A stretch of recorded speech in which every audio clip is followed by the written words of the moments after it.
Hello, everyone. The position you see on the board today is from St. Petersburg in 1909. With the white pieces, you had German player Eric Kohn. Not much is known about him. He was a decent chess player, but he suffered from bad health, and he would do good early on in tournaments, but would fade uh, uh, later on in the tournament due to the frailty of his bodily constitution. And unfortunately, he died fighting in World War One towards the end of the war, I believe in 1918. So he had the white pieces. With the black pieces, uh, was the eventual winner of this St. Petersburg tournament, Akiba Kivalovich Rubinstein of Poland, I believe Stavitsky, Poland. And he had an interesting life as he was from a family of rabbis.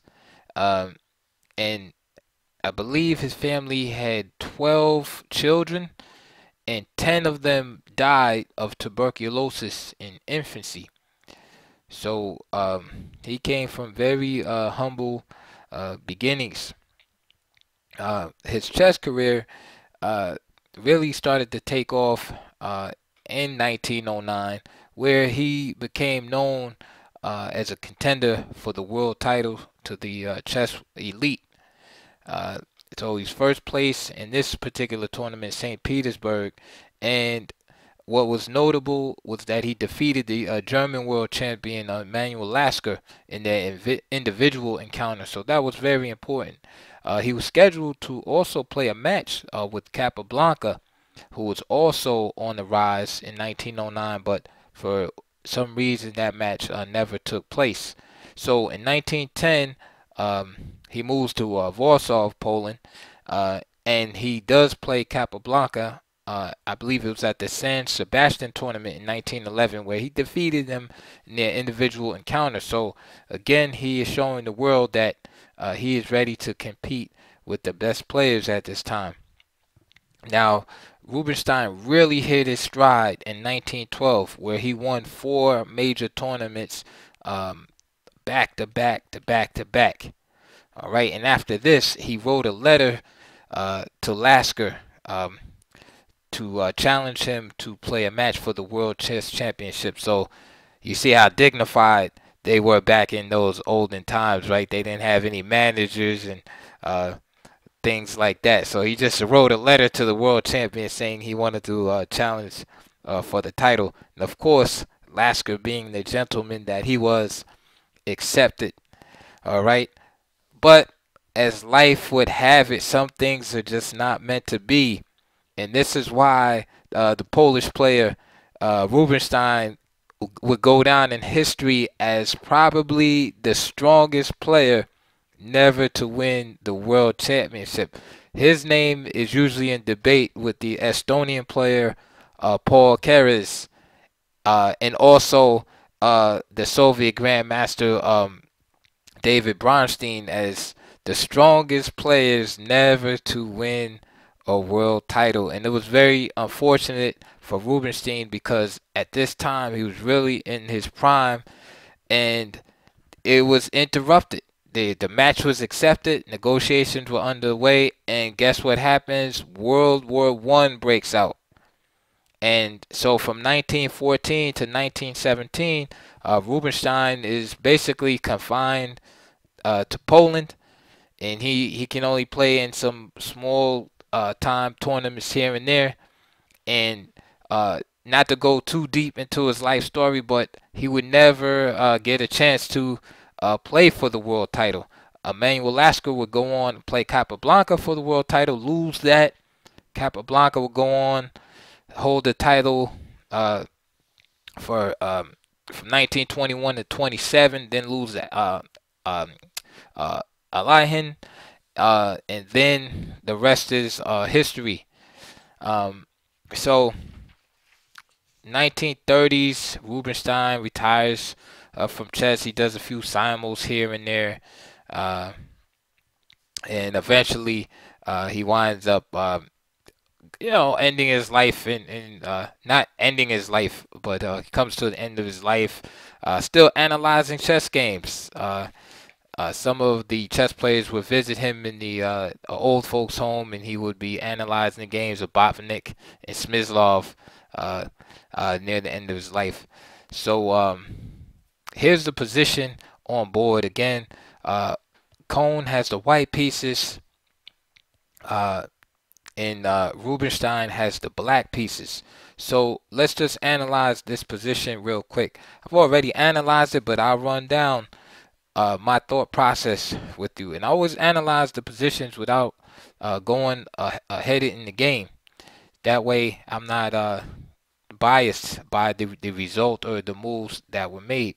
And when I saw this position, uh, I saw that it was pretty equal, right? But obviously, you see that the thing that stands out the most is probably White's pawn structure. If you had to name two things, you would say White's pawn structure and his rook on a1 is not in the game yet, and it's black to move. All right, so these would be considered weaknesses for White, or at least potential weaknesses for White, and strong points for Black. If you see Black's rook is already on the D file, and since it's Black's move, he can just move to the C file. Also, Black's king is better. Now, since we're on the subject of pieces, what I like in White's position is the bishop. The bishop has some nice open diagonals. For instance, the B1 to H7 diagonal is a good diagonal. Also, the F1 to A6 diagonal is a good diagonal. So the bishop has places to go. Conversely, Rubinstein's knight on D6 doesn't really have any decent outpost to go to. So I would give that a check in White's favor as far as the minor pieces are concerned. And if I'm White, I'm trying to hold on to that light square bishop to fight against this knight that is not as strong. So that would be one of my suggestions if I was coaching the White player. The rooks, again, a lot of rook endings are drawn, and that is another thing that I would try to do is keep the rooks on the board as long as possible, unless I really had to trade them off. You can't allow Black to penetrate into the position, but if you could keep the rooks on the board, that is another thing that you would want to do in general. But as always, the first thing we want to do when we're analyzing a position is determine who is better. So we've already said that basically White is a little bit worse here. Black has a slight advantage. It's due to his pawn structure and the superior pieces. All right, except for the knight, of course. But the rook and the Black's rook and Black's king are better, and his pawn structure is better.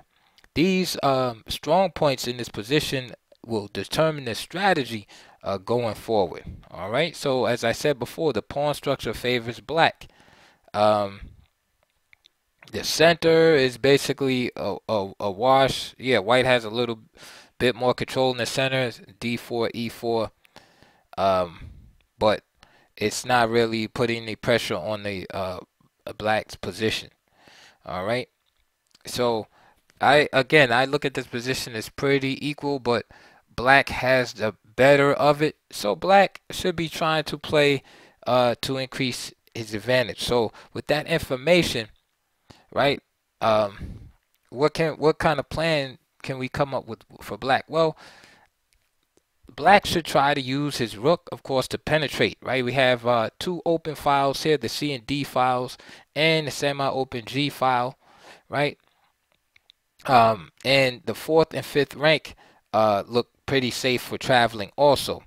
So if I'm Black, I'm going to try to penetrate down either the D or C file with the rook, and if it's my move, I'm going to play rook C8 because the knight really doesn't really have a place to go. So I'll leave the knight where it is and bring the rook immediately to the C file, where White's rook can't contest with rook C1. All right, that prevents white from being able to penetrate, for instance, rook c1 or rook c7, and it also stops him from developing his taking over that key um, file. All right, that's the first thing. If I had a magic wand and I could make a wish, I would trade my knight for that bishop somehow. But again, unless you can force that, that might not be a possibility against a thinking, wise player, right? To like if I'm white, I'm trying to hold on to that bishop. I have to be forced to, because that's like basically the best thing in my position. All right, but for black, you would love to trade that knight off for the bishop if you can get away with it. Another thing too is, since the pawn structure is better, um, it's possible that the pawn endings, right? Or the pawn endings should be favorable to black. So again, if you have to trade off rooks, it's okay. And if you have to, again, you want to trade the minor pieces, or as we already mentioned, that's okay, because the pawn endings are favorable to black. All right. Uh, the rooks being on the board, that can go either way. Of course, if black's active with his rook, it's great. Keep the rooks. But again, the rooks, if white's rook can become active, then it can become a nuisance, as he can use it to try to draw and things like that. So trading rooks would be good also. But trading the rooks and then having a knight versus bishop, then black probably have a hard time there either, as the bishop can be very strong in this type of position. All right, so that's like the basic strategy. So pure king and pawn endgame is good for black. Okay, knight exchange for the bishop is good for black, and depending on the activity of the rooks, right? But again, I give black the nod in this position. So let's see what actually happened in the game, and we'll occasionally step off into some variations, right, to show different ideas. So rook c8 by Rubinstein, right? Good practical move. I mean, taking over the file, threatening to penetrate right here.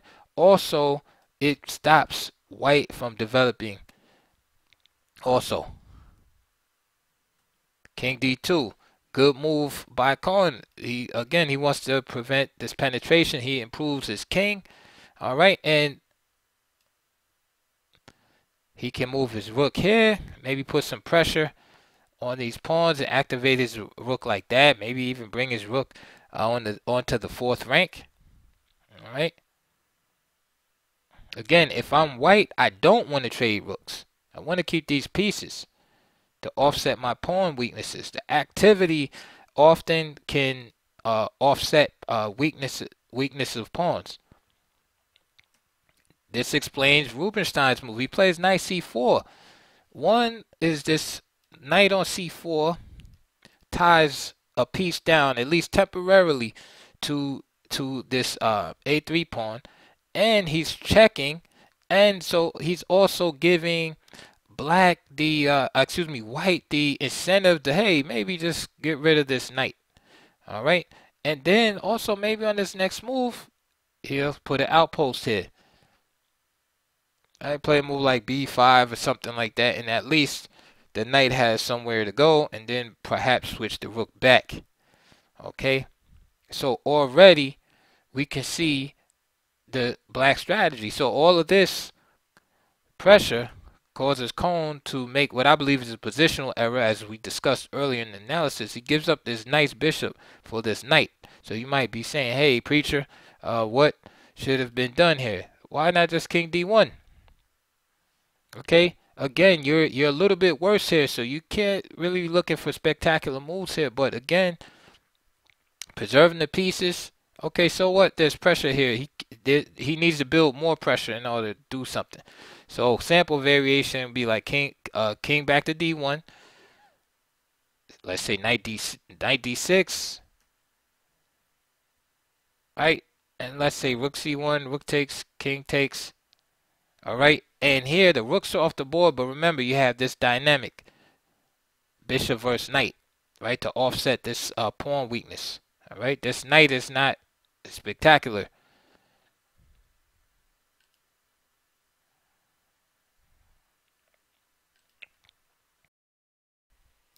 Another idea after king d1 is, let's say for example, black tries to solidify the outpost of the knight here in c4 with a move like b5.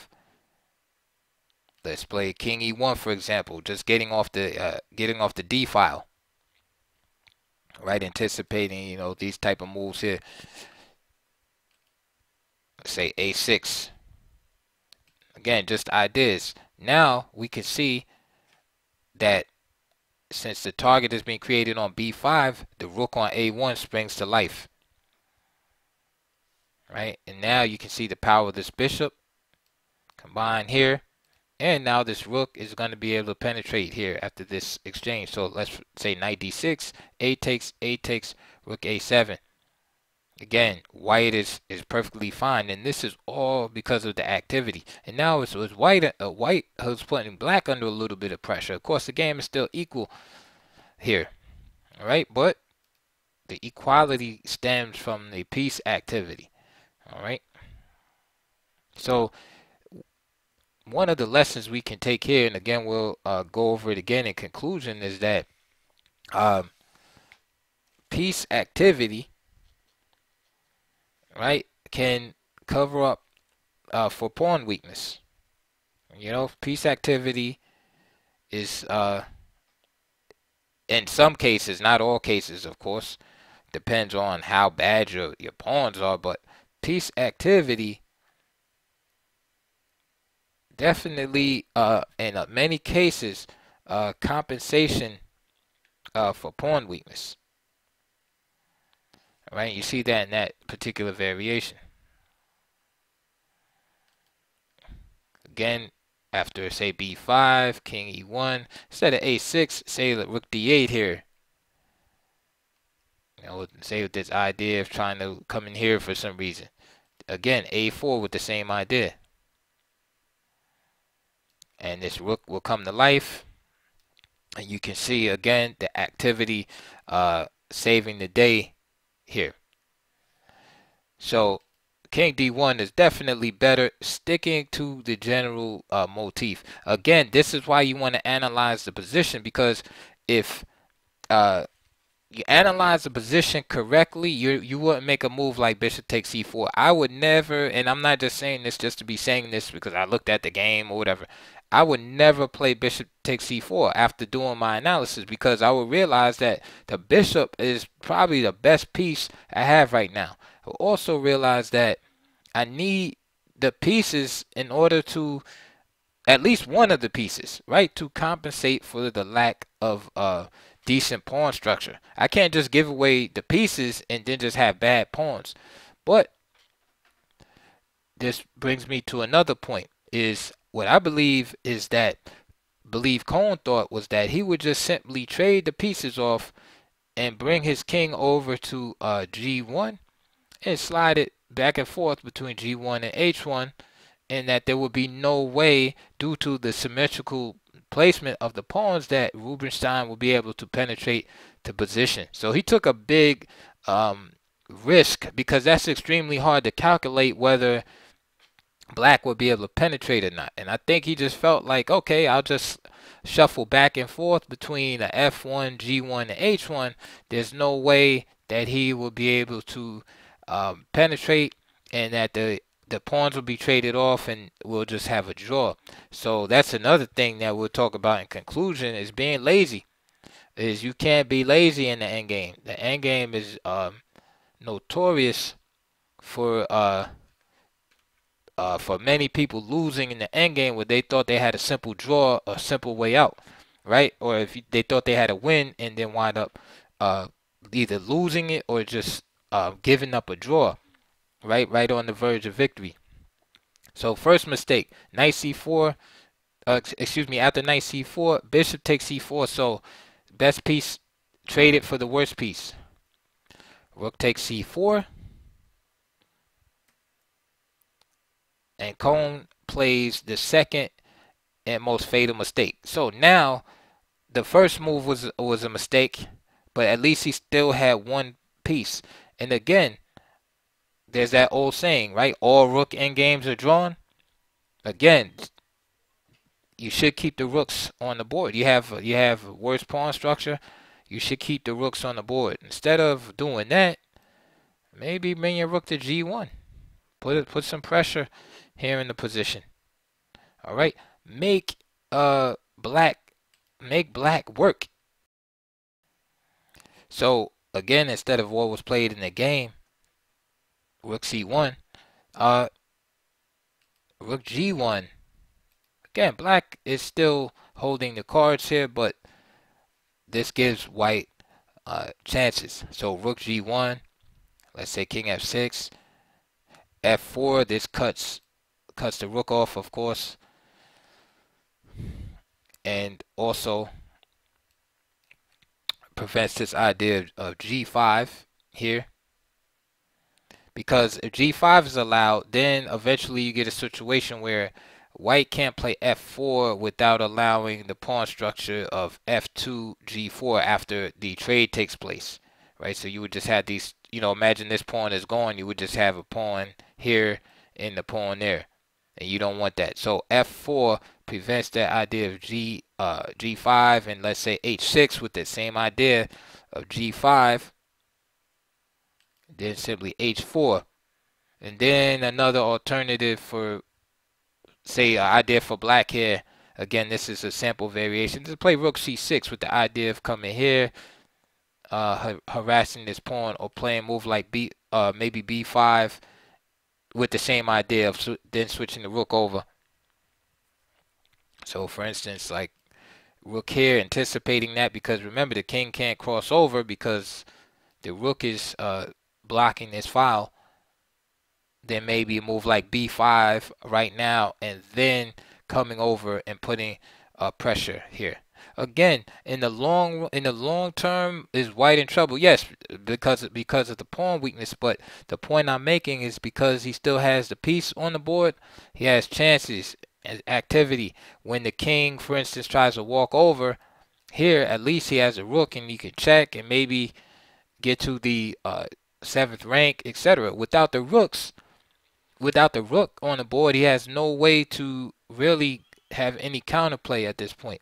So what happens is rook c1 is played, rook takes c1, king takes c1, and now you're just in this end game where you really have no counter chances. You just have to hope that it's a draw, theoretically. So Rubinstein does what I think 90% of chess players would do. He just goes straight for the weakest point on the board. And you see this right here. So this forces the passivity out of the opponent. So king g1, and again, this is what Cohen is relying on. He's saying, hey, I can just keep going back and forth. So e5. And he's just solely, Rubinstein's play is interesting here. He just drains the life out of the position for white. Again, now you're stuck in a situation where you end up with this kind of pawn structure if you try to play f4. This is the idea. So he plays e5. He's shutting everything down. If white plays e4 here, again, it just cripples these pawns on the f file. So he's kind of putting white in like a zugzwang position. So what happened in the game was king h1, b5, same idea. Now this pawn is crippled. King g1, and he just goes back and forth. f5, king h1, g5, king g1, h5, king h1, and now finally just simple moves. g4, e4 is made, right? Just last attempts, desperation. F takes e4, f takes e4, h4, king g1, g3, and this is just a simple transfer of advantages, right? White has gotten rid of his weakness on h2, but the problem is the position of the kings. So for example, after F takes G3, then just simply king takes G3. And the game is going to be over as this pawn is going to drop, and there'll be a pass pawn here, and then of course um, just the superior piece play is going to rule the day. So after um, H takes G3, this move right here, Cohn just resigned. Another idea that some of you might have is, well, what about just F4, okay, and creating a pass pawn here. So if F4, then just simply E takes F4, and black will wind up mating white before he gets a chance to queen, or as he queens. So for instance, E5 here, G2, and then just simply king G3, right? So king G3, E7, F3, and it's just a little bit too late. So white would queen, and then F2, and that would be checkmate.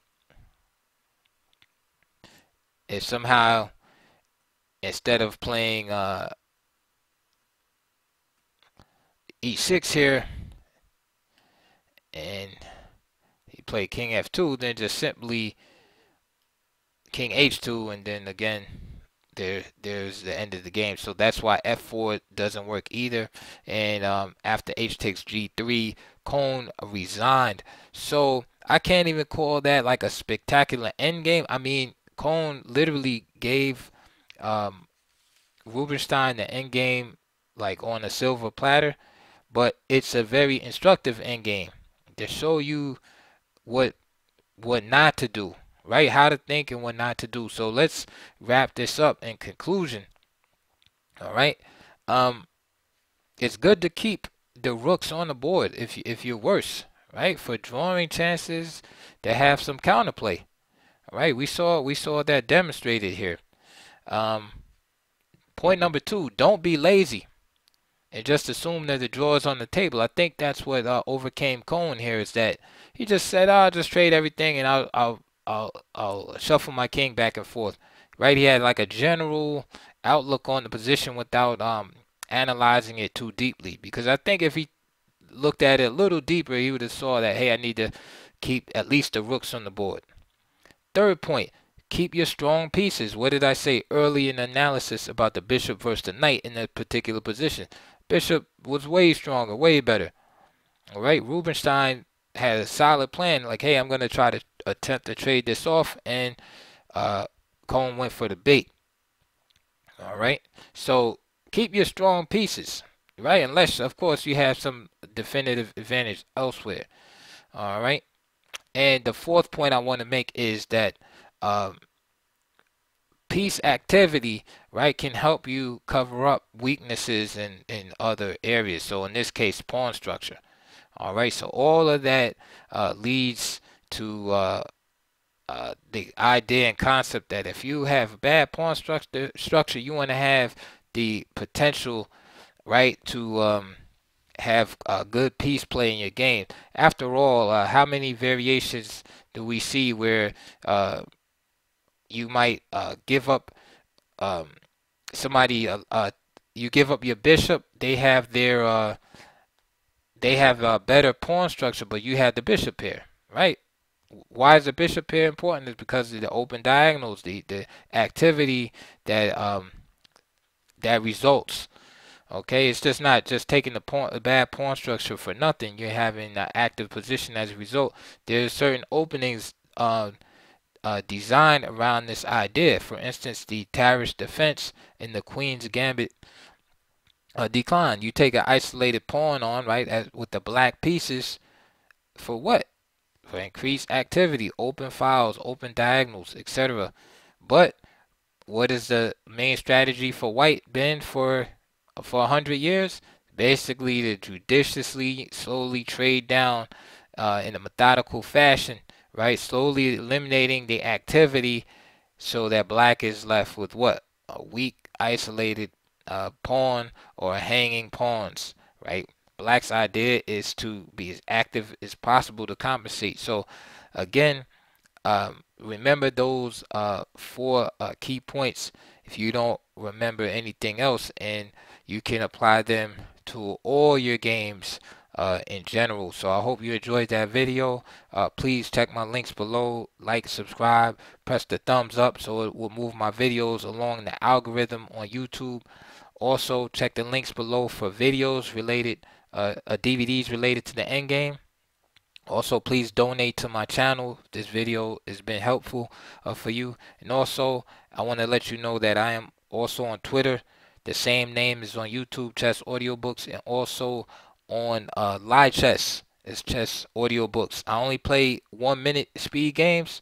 So if you want to play me there, just hit me up on Live Chess. And also, I'll try to answer all your comments and questions. If there's any questions or comments, please let me know. And I'll see you guys on the next video.